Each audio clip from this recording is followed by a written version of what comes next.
আমি আজ পূর্ব ইউরোপের একটা দেশের ইতিহাসের সামনে দাঁড়িয়ে এই যে দুটি কথা বলতে পারছি, এতে আমার মনে হচ্ছে যে আমি একদম ইতিহাসের একটা পার্ট হয়ে গেছে। ঠিক এখানটাতেই ঠিক এখানটাতেই কমিউনিজমের পতন হয়। এটি হলো বুকারেস্টের সেই রিভলিউশন স্কোয়ার।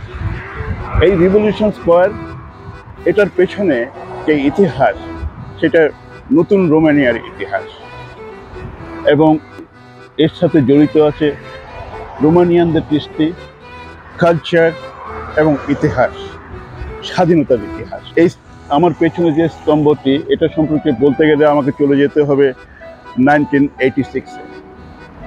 তখনকার সময় এখানকার প্রেসিডেন্ট ছিল চেসস্কো, এখানকার প্রেসিডেন্ট ছিল সোভিয়েত ডিক্টেটর চেসস্কো, এবং প্রচণ্ড গরিব ছিল এরা। কিন্তু চেসস্কো রিপ্রেশন, অপারেশন এমন এক পর্যায়ে চলে গেছিল 1986-এ। ঠিক এই জায়গায় আমি যেখানটা দাঁড়িয়ে আছি, এই জায়গায় প্রায় 200,000 লোকজন ডেমনস্ট্রেশন শুরু করে, এবং শুরু করে চেসস্কোকে তার পদ থেকে নামিয়ে নিয়ে আসে। সেটা ছিল 86-এর শেষের দিকে।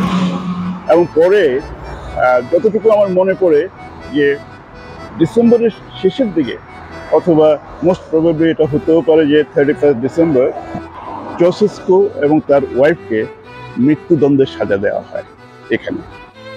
এই রিভলিউশনে প্রায় 3,000 লোক অথবা তার চেয়ে বেশি হবে, ওরা মারা গেছে, এবং মোস্টলি মারা গেছে কিন্তু এই স্পটটাতেই মারা গেছে। পুরো রোমানিয়া জুড়েই একটা এজিটেশন চলছিল, এবং পরে এখানে বেশিরভাগ লোকজনে এখানে মারা গেছে। এদের সবাই নাম এই যে এই ফলকগুলোতে আছে, কালো ফলক যে দেখা যাচ্ছে, এই ফলকে আছে, প্রত্যেকের নাম আছে এখানে যারাই মারা গেছে। সেই সময়কার একটা ছোট্ট একটা ইতিহাস, যেটা আজকের আধুনিক রোমানিয়ান ইতিহাসের সাথে জড়িত।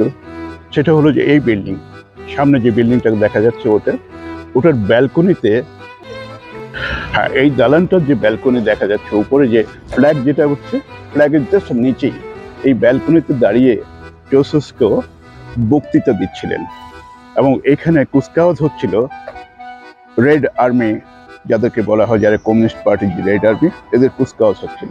এখানে প্রায় 2 লক্ষ লোক এখানে ছিল, এবং সেই যে গ্যাদারিং, সেটা হলো একটা স্পন্টেনিয়াস গ্যাদারিং ছিল। সেই স্পন্টেনিয়াস গ্যাদারিংটা that's turn to the violent action, যে চেসস্কোকে ওখান থেকে উপর থেকে ধরে নামানো হবে এবং তাকে এখানে হয়তো হত্যা করা হবে অথবা কিছু একটা।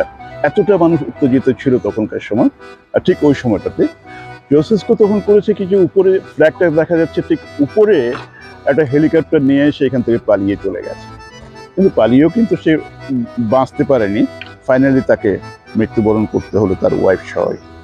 তারপরে পরেই সোভিয়েত ইউনিয়ন ভাঙতে শুরু করে, এবং সেটাই আজকে পূর্ব ইউরোপের আধুনিক ইতিহাস।